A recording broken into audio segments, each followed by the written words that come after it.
What's going on, everybody? My name is Nick. And my name is Dave. And this is the deep dive, and it feels like it's been a while since I've been here. It feels like, because it has been a while. Like, I think a month since I've been on an actual regular deep Well, welcome back, man. I'm so glad you're better. We'll talk about that in a minute, but let's get into this thing, okay? Yeah, we're talking about Proverbs, your last sermon, or the last sermon of this series, which is the stewardship of work and kind of how to manage that work-life balance. And right. That. I think it's going to be cool. Let's do this. Let's do it.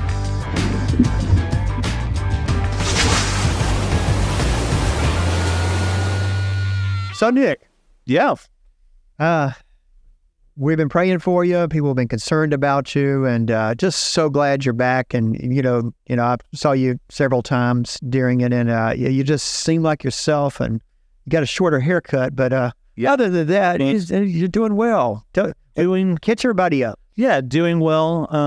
I guess if you didn't know, I randomly kind of caught cellulitis. It kind of seemed a bit like a freak thing because normally there's kind of a wound that it kind of grows out of. There wasn't really for me. I just kind of had just pretty significant infection, things going on. And so went to the emergency room. Next thing I know, I'm sitting in the hospital for 6 days. And but I felt many prayers. I got a lot of well wishes, a lot of text, food brought to the house by a few people and stuff like that. So thank you guys for your love and support. And for now, I'm just kind of, I'm not 100, but I'm good enough to kind of get back in the saddle on some things. So that's what we're doing. We're here. I hope to be on the podcast for a while. Hopefully nothing switches up, but I will say it was kind of cool to see some new faces on the podcast, like Sam and Jason, and that was good to some other United Methodist pastors in the area. Yeah, kind of spent some time with them, and Sam's an old friend, Jason's a new friend. Yeah, and, they both did great. So that was good, but I didn't miss you. Yeah, we've got this sort of we have a rhythm, a flow that for sure. So. But yeah, I mean, it was fun to watch those guys. Like you said, I've had a relationship with Sam for a long time. Jason, I just got to know recently, and it was kind of making me think like either maybe every so often we need to get a third mic set up or have somebody just pop in on the podcast from time to time. Just it was cool to hear different perspectives and I enjoyed stuff like that. So, well, let's get into it. Dave, why don't you kind of give us a rundown of the sermon from this past week? So we had a 4-week series on the book of Proverbs. Proverbs has got 31 chapters and a lot of verses. Have no idea of verses, and it's a lot of sayings. Most people, everybody knows what a proverb is. Their sayings are like 25 words, and so it covers a lot of different areas. And so putting the sermon series together, I started kind of collecting what are some of the major subjects. There's many more. We could do another series sometimes on Proverbs, but. And so came up with 2 or 3 topic areas, and we talked about anger, we talked about money because Proverbs has a lot to say about that. But it also has some things to say about work, and there's also a couple of verses that are out there that people might not even know that it was in the Bible, or if they thought it was in the Bible, they didn't know where it came from. That I've heard quoted that I thought it would be good for us to spend some time on and look at. Yeah, that has to do with work. And as you said, maybe kind of a work-life balance, motivations for work, that sort of thing. And so one of the things that I wanted to make sure of in the sermon was that people understood that work for us here in 2023 in the United States of America is very different than the understanding of what they would have heard when they heard the word work back in the time of Proverbs in the Old Testament days. We say to our kids, what do you want to do when you grow up? Yeah. And those just kind of options, you were kind of born into kind of career. Maybe you were shepherds, or you were fishermen, or you were some sort of craftsman. Jesus was a carpenter. Right. If, you and I talk about our call, we've talked about on the podcast about our call to ministry, but that wasn't like something that was an availability to them. There was an entire tribe in the Jewish faith, which we're talking about, the original hearers, of Levi's, who those were the priests. So the options that we have, it's really, really privileged, you know. And also work was really, really hard, particularly for the poorer classes, which would have been some of the early listeners of this, hearers of this.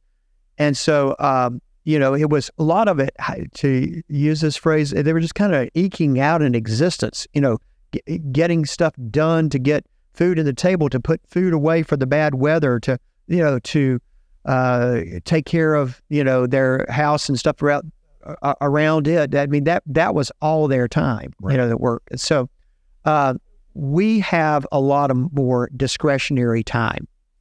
And so that's, you know, a privilege that we have. And so how we use our discretionary time, I think is important, and how we also balance and understand our need for work.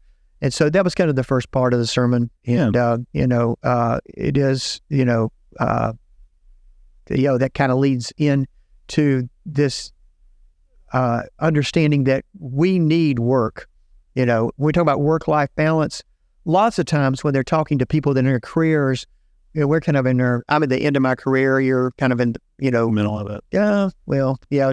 Beginning is, yeah. You know, is to find the work-life balance. So we've talked about Sabbath. But the fact is, we do need work. Yeah. And so even if, like, a large part of our congregation are retired, they need to work. Mm-hmm. And they have work. They have things that they do. Yeah. Because it gives them purpose and meaning. And so whether it's volunteering here at the church, or whether it's taking care of their grandkids, or taking care of their yard, everyone needs to have work. That's the way God has designed us. Right. There is, you know, when you get to people who are working too much, we talk about having a work-life balance. But I do think people need to understand that we all need work. So yeah, I love that too, because we talk about purpose and career in ways of, like, a lot of times in providing, you know, I think in our particular occupation, you know, it might feel a little different. Like, we're not necessarily working solely for the money. We're working out of calling and stuff like that. But as you think about that, you know, having my forced 3-week vacation, right, you know, it really, like, a lot of parts of it drove me crazy to not be doing something. You know, I knew I had to do what I was doing to heal myself, but at some parts it was like, I want to be doing something productive.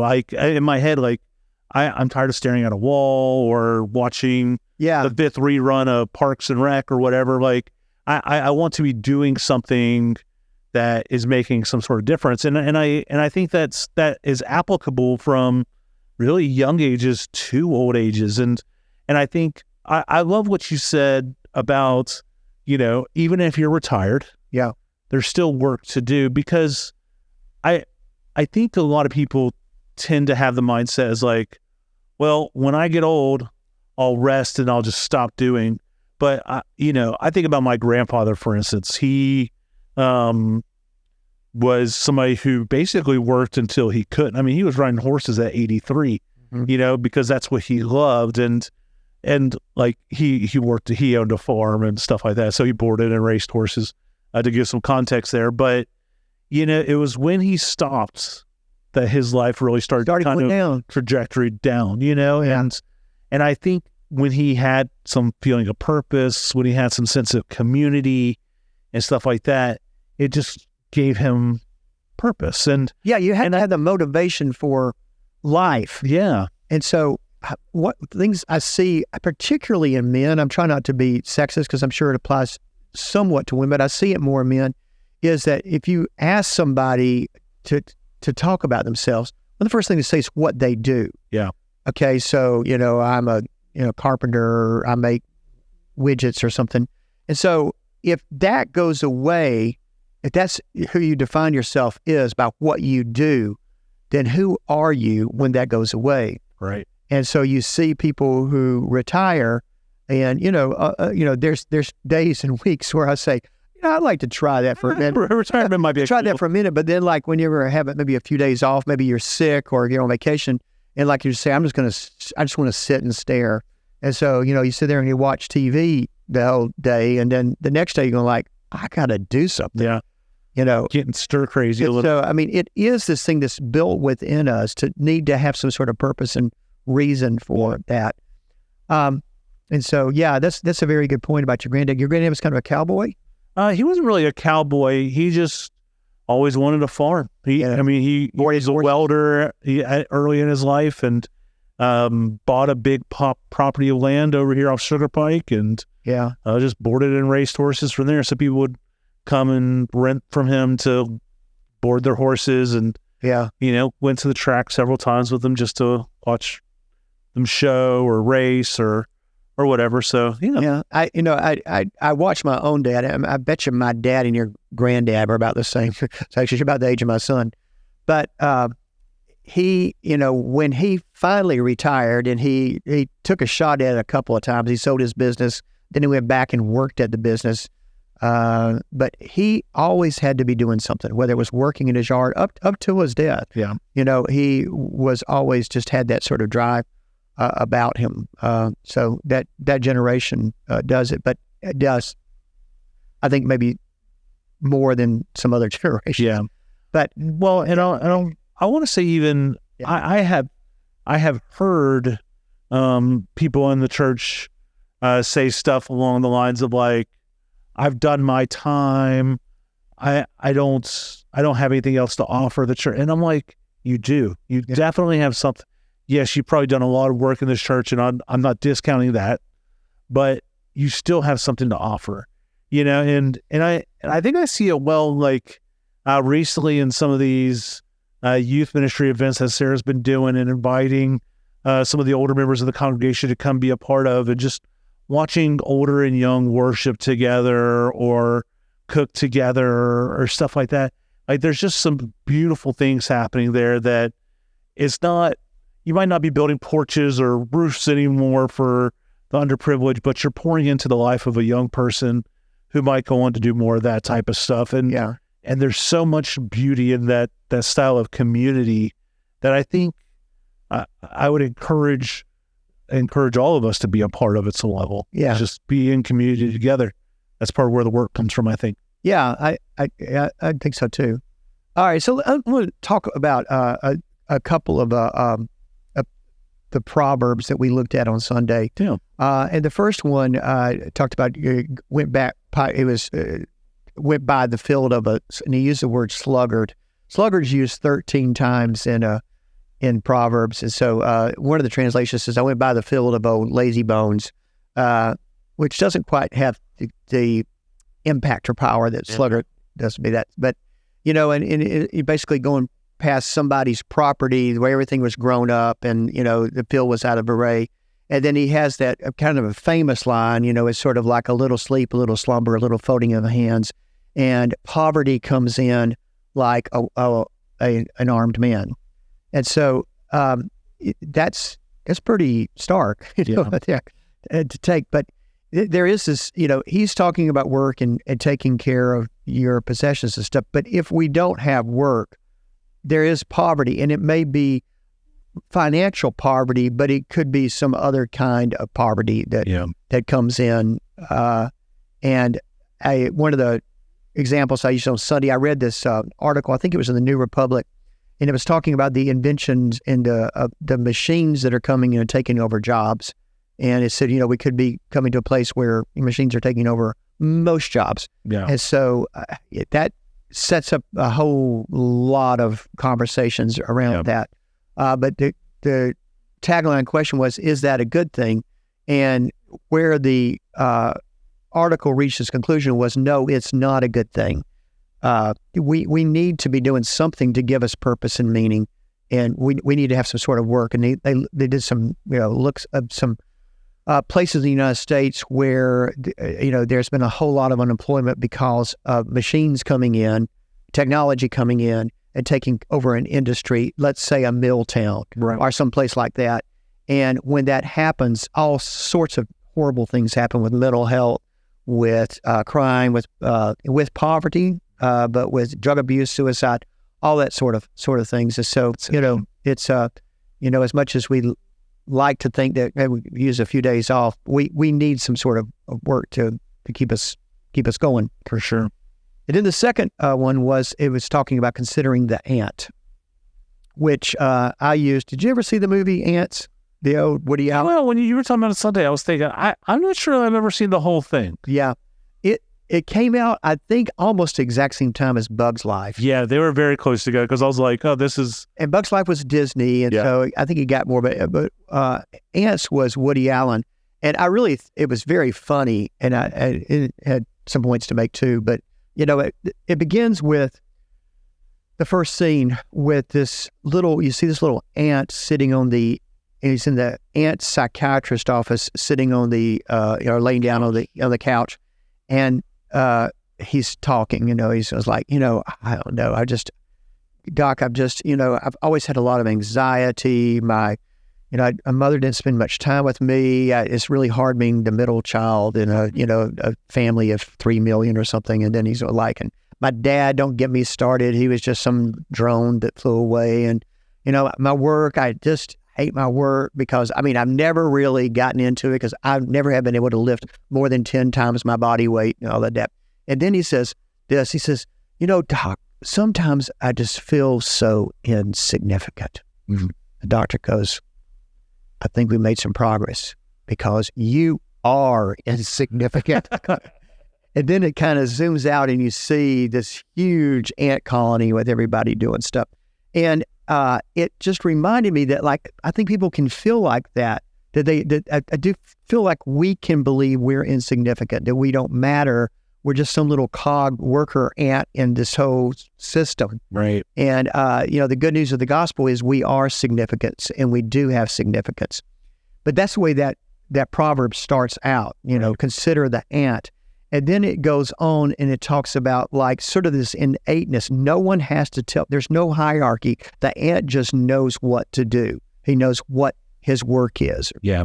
And so for us, I think particularly living in the modern era, where work was more defined by eking out an existence, where there are some options around what are you going to do when you grow up? What are you going to do with your retirement? That sort of things, is to say, what can we look at as a template to motivate our work? Yeah. And so I talked about Jesus. It's a good thing. Jesus is always a good place to start. This is a good place to start. And, in a couple places where Jesus looked at the crowds of people, those crowds of people that might have felt like ants, felt very insignificant. And he had compassion for them. And, he would go and minister to them. And then he says this important thing to the disciples. He said, the fields for the harvest are ripe, but the workers are few. And so sometimes we think about that like in evangelism, but I just do think it also just looks at having the heart of Jesus to look at the people and have that sort of compassion and caring, and seeing what motivated Jesus for Jesus's ministry here on earth. Yeah. I think that's a great starting point for us. And then I kind of came down, I'll give the 3 points and we can talk about it. Sure. I came out and these are 3 things that I think ought to motivate, whether or not we are in a career and getting up and going to a job 9 to 5 or 8 to 7 or whatever, or if we're retired, or if we're a kid that's, thinking about what they're going to do when they grow up. What is it that should be driving our work, our existence, our motivation for what we do? Right. And I think the first one, of course, needs to be our relationship with God. That's something that's eternal, that's going to last beyond what we do. Sure. And the second one, I think, is the generosity that we show to others. Not just in our maybe financial giving, but just how compassionate we are to people, how forgiving we are to people. Those are things that are going to impact and last beyond, whatever time we have to work on this earth. And the third one that I said was the love that we pour into others. Finding people to mentor, finding people who need us that we can share and pour love into. Yeah. I think those are three good markers of places to kind of be, because there's always always going to be a need, and I think, like I was talking about earlier, watching some of these older people working with some of these younger people, is just that there's so much wisdom to impart that, they've been through so much life, some of these older people, and these younger people haven't been. So to have that experience and to be able to share some of those gifts, I think there's just some beautiful in that. But also, you know, you think about the harvest being plentiful, and I appreciate that terminology, I think, because it just reminds me that this isn't a job to completion. This is kind of a way of life in a lot of ways. You know what I mean? Like we are going to be working at this to help people in our sphere of influence come to find, know, and learn to love Jesus. You know, that is our goal. And that is the work God calls us to, even outside of career and all that stuff. And I think if we take that seriously, you know, I've always, like in my youth ministry days, I always tell them, like, we're not expecting you to get up on tables all the time and just throw a megaphone and be like, come to know Jesus. But being in real community and being in like connectional relationship, you're going to have a sphere of influence of, you know, let's say, I mean, you as a pastor have a pretty big sphere of influence, but even if you had 5 to 10 people that you're really close with, those are people you can pour into, and you might only be able to pour into in a certain way. But Teresa would also have that sphere of influence with her 10 people. Sure. And Esther and me and Rachel and, you know, all these people. But if we just focused in on our sphere of influence, man, you can make a change. But then we're also called to look outside of those spheres. But sure. But I think you make a really good point. I mean, it starts there. And like for us, for a lot of people, it's their sphere of influence is their job, where they work. And so, you know, if we have some motivation that, like, we're being motivated, I mean, I hope people love their job. Yeah. Some people don't. Yeah. I mean, some people it's just a job. Yep. But you know, the reality of this life is you got to have a job. You got to work someplace. So, but if your motivation becomes something larger than that, you know, if our Christian life is paramount to us and living that out, and maybe not necessarily, you know, handing out tracts and stuff, but like people will know we're Christians by our love, right? I heard that somewhere.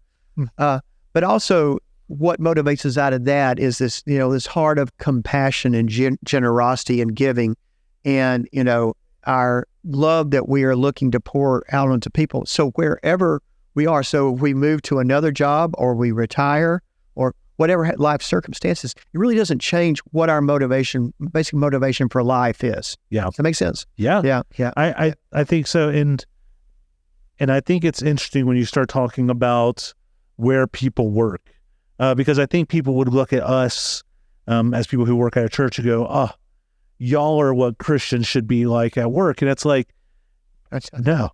Like, honestly, we are hopefully empowering you to be those professional Christians or whatever out in your space, because you are in a giant mission field that maybe we're not even close to at some levels, you know, especially shout out to the teachers who are about to go back to school. You're going to have a chance to influence 500-600 kids potentially. Right. You know what I mean? Some of you thousands, but like there's those spaces where you're in the middle of the world, and how are we being a light in the middle of the world? And in our space is how to help empower you to be Christ out there, I think, in a lot of ways. Yeah. You know, so yes, we need youth ministers, pastors, music ministers, children's. We need those people. But we also need Christians who are doctors and teachers and grocery baggers and fast food employees. You know, like, we need people who can make influence all around. Right. So it's not like we're the mecca of what you need to be as a Christian or whatever. Like, we're the highest. It's we're all doing our part in the body of Christ to be as big of an influence as we can. Right. And there's not this real hierarchical thing. Yeah, exactly. It shouldn't be. It's just like what motivates us as human beings to show grace and love to another. That doesn't, it's not incumbent to us just because we're in a role in a church. Yeah. I mean, it really is something that should be driven by each person's Christian faith. Absolutely. And I think that's one of the things I love about the Methodist Church overall is, you know, even kind of in their core theology and doctrine, you know, they almost every member is a minister at some level. Yeah. You know what I mean? So it's where you're ministering to, who you're ministering to, and stuff like that. That's the bigger deal, not necessarily the role you're sitting in.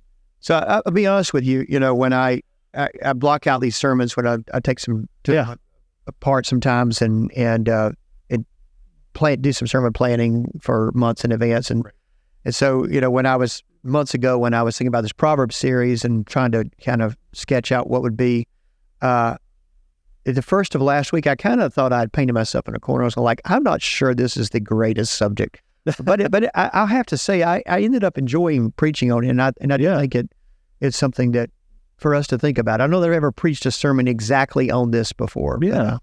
About our work and, what we do, but we are moving back to basics this week. Mm-hmm. Yep. So we're going to spend a couple of weeks there looking, particularly this week, we're looking, love God and love other people. Yeah. And so it's also, what's some other stuff going on this week? There's a lot going on this Sunday. Oh, yeah. This Sunday is the 5th Sunday, so we got, we'll have a meal after the service, so come for the service, stay for the meal. There's also going to be a bounce house out here, just some water games, stuff that you can just come be a part of, young and old.